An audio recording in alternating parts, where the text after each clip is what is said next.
The top players out there all have a fantastic ability on the ball.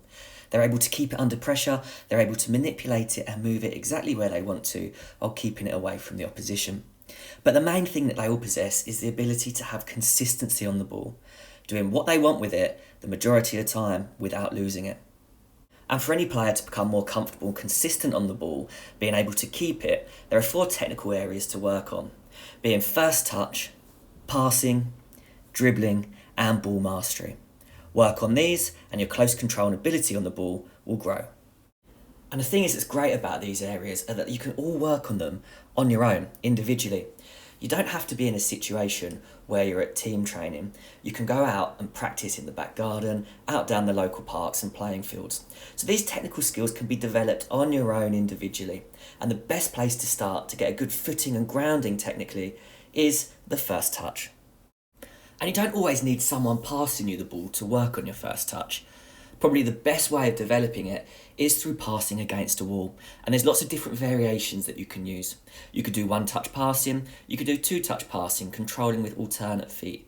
And then you focus on touching the ball with different areas of the foot, maybe across the body or away from the body.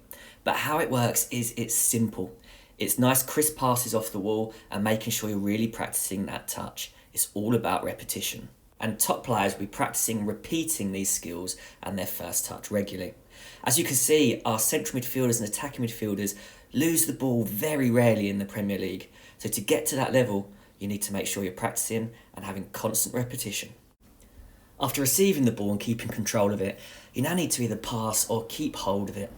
And what we're looking at here is the second area, is focusing on passing, using different parts of the foot, both feet, and focus on being consistent. We're not looking at 50-yard passes, but short, simple passes that are going to give us the opportunity to practice. And here you can do this using a wall. You can play short passes or even further away, driving through on your laces, but be simple with what you're doing and keep it under close control. And having the ball under close control while dribbling is of real importance, and not just to attacking players. It can benefit anyone on the pitch and get them out of tricky situations. One of the best or clearest sights of this season was Bernardo Silva against Liverpool. In the midfield third of the pitch, he had about 3 or 4 players on him and managed to turn away, dribble with the ball and pass through to Phil Foden, who had a shot on goal saved. Now that ability to keep the ball under pressure created an opportunity for his teammates, and that is a real important skill, and it's something that all players should be able to work on.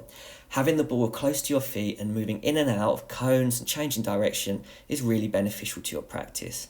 And we can see that the top dribblers in the league this season have created about 20 chances purely from their dribble.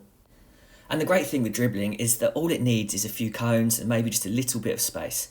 In and out the cones, changing direction, dropping your shoulder, but focusing on keeping close control with the ball at both feet.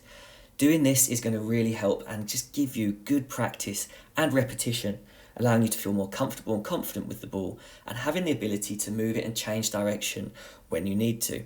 And this is so good because you can do it on your own. So just get a few cones, lay them out, and then go in and out, changing direction, keeping the ball nice and close to your feet. The more you do this, the more confident you'll be and the quicker you'll begin to get going in and out of these cones, which will help you develop your skills for in the match situations. When someone comes near to you, you'll be able to keep the ball close to your feet, change direction and accelerate away from them. The focus of these 4 technical areas is to help the player get comfortable with the ball, and that's helpful no matter what the level that they play at. And ball mastery is one perfect thing for this.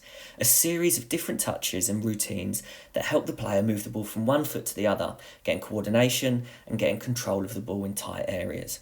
Now the best thing for this is that the player doesn't need to have a lot of space to go and practice it.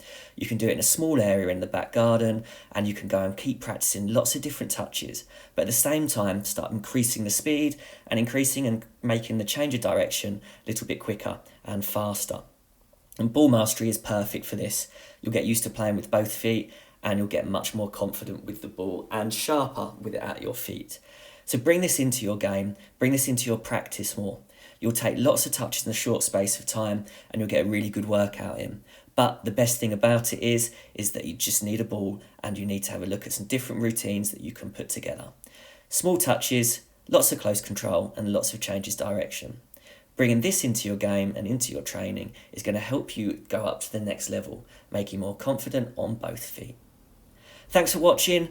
Bring those 4 areas into your training and you can really take the next step in your performances.